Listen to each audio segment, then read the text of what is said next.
In the quiet town of Ayedun, where the morning sun often smelt of roasted corn and palm oil, lived an elderly woman named Mama Tanimola.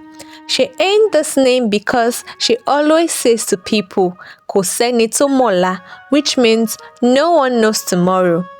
Her back was slightly bent from years of sitting by a weaving loom, but her hands were still steady enough to weave magic into clothes. Mama Tanimola wasn't known for wealth or fame. She was known for wisdom. People said her hands could weave peace into quarrels, blessings into sorrow, and unity into broken hearts. Every piece of cloth she made carried a message, sometimes hidden, sometimes bold. Her late husband had been a simple farmer, and together they had 3 children: Ayo, the eldest son, Kunle, the second, and Shade, their youngest and only daughter.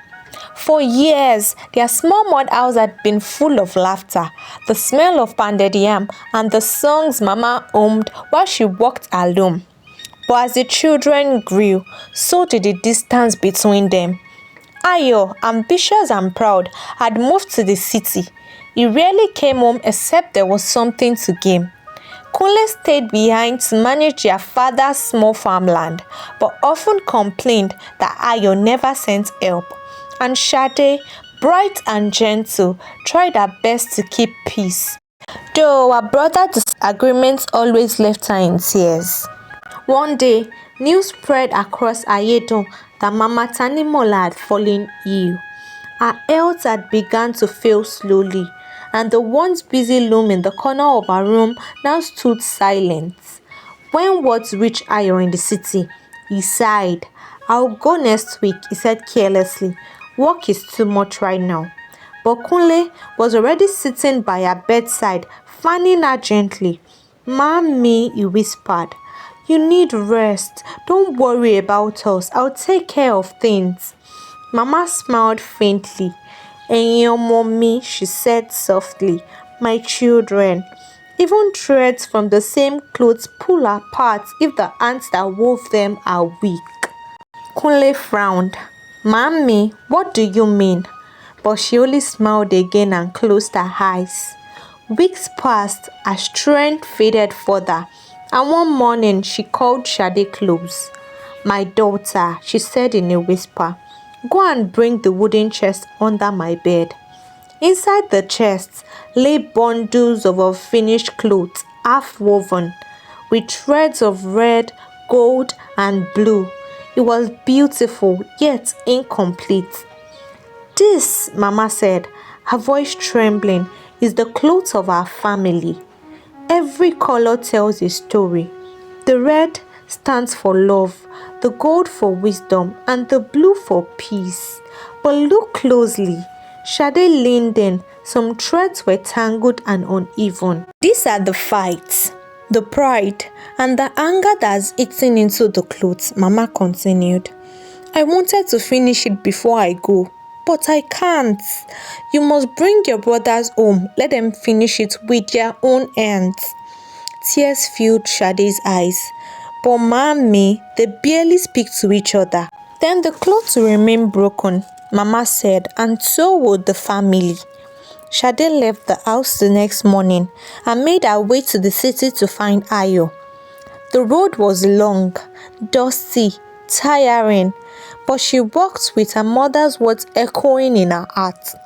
When she finally got to where Ayo stays, he was surprised to see her, and he was a bit annoyed to see that she was standing at his door. "Ayo," she began, "Mommy is weak. She wants us all home. Please come." He sighed. "Shade, I told you before, Kunle doesn't respect me. Every time I send money, he acts like it's not enough. Let him handle things." "This is not about money, Ayo. This is about Mommy, about us." There was silence, and for the first time in a long while, Ayo felt a pinch of guilt. 3 days later, Ayo returned to Ayedun with Shade. When he arrived, he met Kunle at the doorway, their eyes meeting in an awkward silence. Mommy wants us, Shade said softly. Inside, Mama Tanimola lay weak but smiling faintly. My sons, she said, you both have grown tall, but your hearts have grown apart. Come. She pointed towards the loom. The unfinished cloth lay waiting, the threads loose and unconnected. Each of you, she said, take one thread, red for love, gold for wisdom, and blue for peace, and weave it together. You will understand why. Ayo and Kule hesitated. It felt childish, but under their mother's frayed gaze, they obeyed. At first, their hands fumbled. Ayo's thread tangled with Kunle's. They blamed each other. But as the minutes passed, the sound of the loom filled the hut again. Soft, rhythmic, and strangely healing. Shade watched, smiling quietly. When the final knot was tied, Mama Tanimola touched the cloth gently. Do you see? She whispered. When each thread moves alone, it breaks easily. But when they come together, they make something beautiful, something strong. Her voice faded. That is how family is. No matter how far apart you go, remember the same thread that binds clothes binds blood. That night, as the moon rose above Ayedon, Mama Tanimola took her last breath, peaceful with the completed clothes resting on her body. The next morning, the whole village gathered. The cloth was hung above her doorway, shining colorfully under the sun. People said they had never seen a fabric so alive. It shimmered like water, whispering when the wind blew. In the weeks that followed, Ayo stayed behind to help Kunle on the farm, and Shade continued her mother's weaving business. Whenever arguments rose, they would look at the clothes and remember the old woman's word. Years later, Ayo opened a small style shop in the city and named it Ashoebi. He hung a replica of Mama Tanimola's final weaving on the wall, and customers often asked. Each time, he would smile and say, it is the thread that taught me what truly binds family together.